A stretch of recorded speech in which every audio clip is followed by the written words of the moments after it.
Welcome to Sober Sisters Talk. I'm MG. And I'm Elizabeth. Welcome. And here's our next speaker. Thanks for listening. One of the things that I love doing is just meeting women and getting to know them better. And I have gotten to know this person better at an in-person meeting. You guys hear me say about it. I talk about it a lot, the Saturday morning meeting. And I love her recovering her intensity around her own recovery. And I asked her to share her story, and she said yes. So we're going to listen to Dagmar talk about her story from beginning to end. I'm Dagmar. I'm very grateful to be here. I'm also a little bit nervous because I haven't really told, my full story really to anyone. And a lot of the past stuff, I've worked so hard in therapy. I've just left it at that. But I'm grateful to be here, and I'm going to be very vulnerable and raw because that's, part of my journey and part of my healing. I grew up in an Eastern European family. I was born in Poland. I came here to actually Canada when I was about 3.5, 4, and I didn't speak. I didn't actually speak fully until I was around 4 or 5 years old. I just did not speak. And I later went through speech pathology, all that, and I struggled in school. And coming from an Eastern European family, it's like grades were everything. It was everything. And I could not succeed.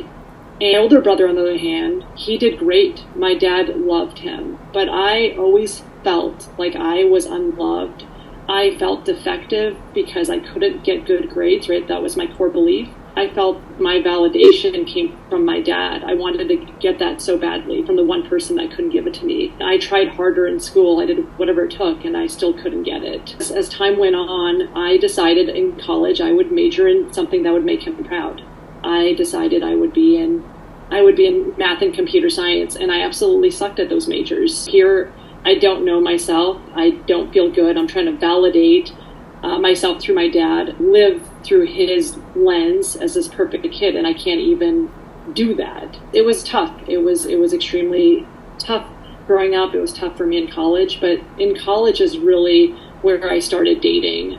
I met someone, and we both had an eating disorder. It was not the best relationship, but the one thing that he did give me is he actually asked me how I was doing, and he actually listened to me. And he had a lot of empathy and care for me, and I didn't ever feel that from my dad. So that was the one thing he did give me.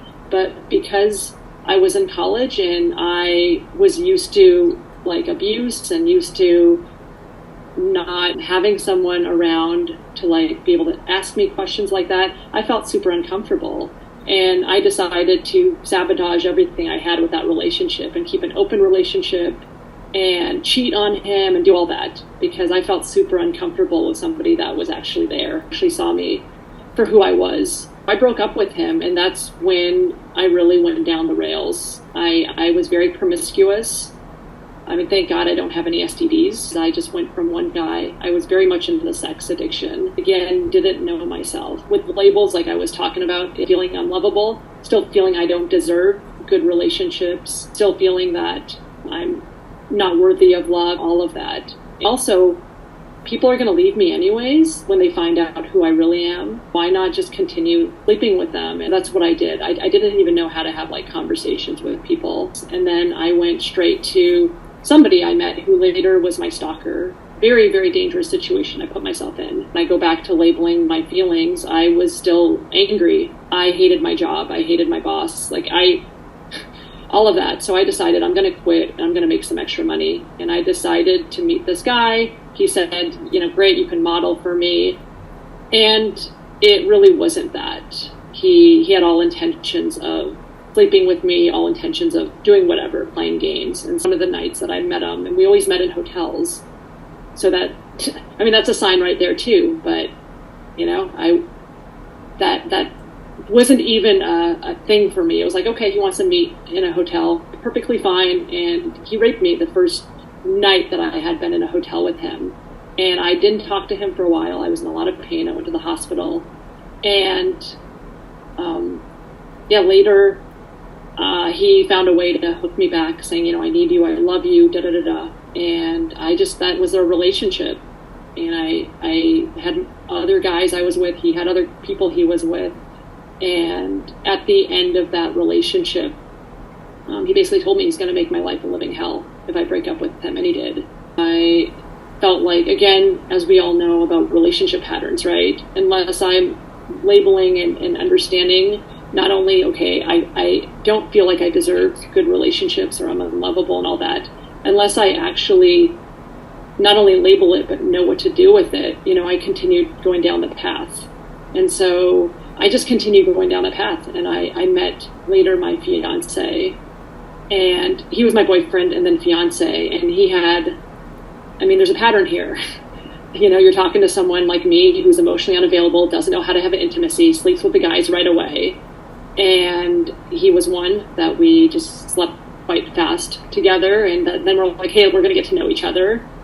And he had a third person that he was having an emotional relationship with. I don't know how far the relationship went, but it makes sense, right? Because here I am, someone who doesn't feel good about myself. I am afraid of people leaving me, so I would rather just be with them. I spent a year with a stalker because I didn't want him to leave me. I ended up leaving him, and the same thing with this relationship with the fiance. At some point when we got engaged, I knew this relationship wasn't good for me.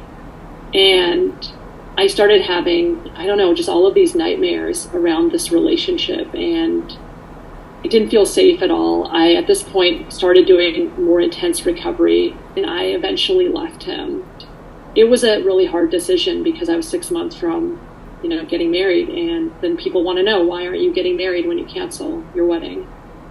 And I didn't, I eventually told them, but it took time, for me to get there. So that relationship, I would tell you that it took about 2 years. I was with him for a couple of years, and it took 2 years of getting over. I didn't know at the time I was in withdrawal for that long. But I really, there were times when I couldn't get out of bed. And then there were times when I missed him, and then there were other times when I wanted to run him over. I went through a lot of therapy, and I went through a lot of meetings, and I just kept, I just kept with it. I didn't take him back. I ended the relationship. It was over. In November 2017 is when I finally said enough is enough. In a meeting, I remembered someone said, I've been in recovery for 5 years, and I can tell you now that I love myself. And I wanted to be able to get to that place, to go from what therapist told me I was a lost child, somebody who was feeling invisible, feeling not worthy, to go from that to I love you. I'm like, how do you even do that? How do you do that? But there was something that person had, and I wanted so badly. So I stayed from November 2017 to now. And now I can tell you that I have moved a lot of my avoidant behaviors, moved them to more of a secure, confident person. I'm not saying I'm perfect, but that the fear of intimacy or the fear of being known is no longer terrifying to me. Look at this. I'm telling my story right here, right? And you guys are listening. Women actually call me, and I call them, and we have this, we can get to know each other and feel this connection, because even though our stories are different, we have this core bond of wanting to do better and wanting to become the best versions of ourselves. Now I'm at a place where I'm not perfect. I'm not in any relationship. I'm choosing to continue working on myself. But what I can say is I started my own business, and the business is all on this stuff. It's all around how to work through all these attachment issues, so that eventually my idea with the business in a selfish way is I want to work through these patterns so I can meet the right person, and I can eventually have that partnership. We can talk about our vision, our values, because today I know what that is for me. But in the past, I wouldn't be able to have those conversations. I could talk about things that, scare me and really not shy away from being seen and being known. I do want to ask you to share something more, if you don't mind. Sure. Oh, sure. I would like for you to talk to us about your withdrawal process and working the steps, if you don't mind. Oh, okay, sure. No, I don't mind at all. 2014, going back to when I was no longer engaged to my partner. That's when the withdrawal started. I actually was suicidal. That's the first thing that happened. And I actually was planning my suicide. I had it all planned out. And something told me to call someone. And so 3 a.m, I called someone, and I didn't kill myself. And that's what I'm grateful, for. But that's where everything started. And I just went through a lot. I guess a lot of you probably can relate. A lot of pain, a lot of depression. I cried a lot, and I wrote a lot. I didn't have any friends during this time because everybody who was my friend was an addict of some sort, or I was, needing that validation from men. So I really only had me and my sponsor in the meetings. That was it. So it was a very lonely time. And I eventually talked a lot about, I think I need to get on antidepressants. And that was very scary for me because in my family, you don't do that. Again, it's like something's wrong with you if you go to therapy and you need antidepressants. So I ended up getting on those. That helped, and ended up just going through a lot of therapy, a lot of EMDR. I went through hypnosis. I tried just anything in the book. Acupuncture, just anything, because I was desperate. The thing that got me to break up with my fiance was really when I got to step 2.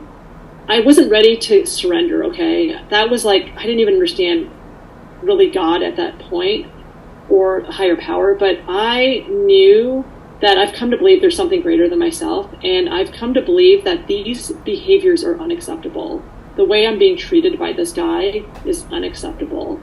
And that got me to realize I don't want that. I don't want to be treated that way. How I've gone through the withdrawal process is just trusting the process. Told women my story, and people started calling me. I was still too scared to call them. I was still texting as an avoidant. That's what I do. And eventually people called me, and I started building relationships. One of my dear friends, actually, who's not on this call, but Tanya, she had me facilitate a meeting at Santa Maria for women with sex and love addiction. She started those meetings, and I just started meeting more people. And that helped me kind of get through really the support. And then eventually I was able to have my understanding of higher power, but that took time. I would like for you to cover, I'm going to interview you. I love this. Okay, we should just do this. I know, we should have just done this. Would you talk a little bit about what it's like now for you?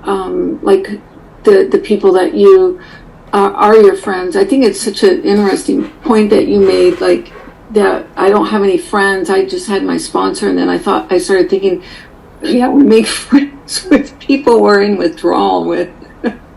Yeah. So weird. But I'd love to hear about your experience with that, because I have my own. In terms of what it is now for me is, yes, I didn't have friends then, but slowly through time, right? That was 2015. Now we're in 2023. I started slowly to trust more women, and that was a build-up. That was through years of building up my relationships and going to meetings. When we talk about naming behaviors, one of those things was chasing. Just like I chased the men, I would chase women. Oh my God, they're not calling me back. Well, then I better try harder, or I better text them, or I better just almost stalk them. You know what I mean? Figure out what meetings they go to. True story. I would sometimes come up to me and give me excuses, and I would be like, okay. And then I thought, I'll just try a little bit harder. I realized that that's not the people I want to attract, right? Are the ones that I have to chase. So I started paying attention more to what women were sharing, how they were treating me, how I was talking to them, how they were talking to me. And I realized not everyone also in recovery is healthy or is, for me, helpful, you know what I mean, in my sense. I started to just build relationships based on how I realized I deserved to be treated. And again, what that really took is naming what my issues are, right? My avoidance, all that. And then working through them through like different, I mean, there was a lot of different tools that I learned. One of the things that has really helped me is I write poetry. Like I learned poetry in college. So does that help? It does. Thank you. Okay. Anything else? I'm going like, hey, I'm done. And it's like, nope, you're not, Dagmar. You're not done. You're If you would just briefly touch on sponsoring women. Oh, yeah, that's right. What that looks like. Yeah. Yeah, so I do. I have not. And then I'll let you go. I'm not, no, thank you. I'm not sponsoring women currently, but I was sponsoring someone. And one of the things that I've learned, you know how people say sponsor the way you've been sponsored? And that works for some people. One of the things that is a big thing for me is I'm very curious. I ask a lot of questions. So when I sponsor women, I tend to ask them questions and not give them advice, but ask them, like when I was sponsoring this woman, I was asking her a lot of questions and she would come to her own conclusion herself. Like maybe, oh wow, I think I'm stalking this woman, you know? And then she would come to her conclusion and realize, wow, I'm doing the same thing to men. I need all this validation from women. Oh, wow, I need it from men. So that's one thing for me, because that's one way that I learn is when people don't tell me what necessarily, like say, you need to do this unless I'm in extreme danger. I prefer them asking me questions, and then I come to my own realization that I'm crazy, you know, or I have crazy behaviors, right? And also like laying out expectations, like maybe right away, right when we met, I didn't know if you'd be a good fit. In the past, I would have been like, oh, she needs to like me. Now, when I do it, or I did with this person, I actually set my expectations of what I expect. We're not going to have a texting relationship. We are going to talk on the phone, and I would like to meet and discuss this. So we had a little bit of structure because I know that's also something that works for me. And I asked her, you know, I also asked her sort of what works for her to see if we would be a good match. Because if she wanted a texting relationship or, you know, wasn't didn't want to actually work the steps, she just wanted to, you know, have a buddy to chat with, that wouldn't work with me. And so she went through the steps. She went through her dating plan. I modified the dating plan because mine was done through therapy. It was 25 pages long. Hers needed to be maybe a little bit differently. So I do also look at, you know, we are different, and I don't need to sponsor people all the same way. But I don't necessarily sponsor people the way that I've been sponsored, if that makes sense. I do what works for them and then also like what works for me. That was a kind of long-winded answer to your one question. Not at all. I thought there's a lot of important information in there, and I thank you for indulging me. You're welcome. If I've asked you to tell your story, I don't normally poke like that. I just knew that. No, it's all good. I like it. There. Thank you. And that's one thing I like too, is I like questions because it shows, you know, that you're interested in what I'm saying, and you guys aren't falling asleep, so it's all good. Yeah, they're not. Thank you so much. Appreciate it. That's it for this month's speaker meeting. Stay tuned to Sober Sisters Talk for next month's speaker. Thank you.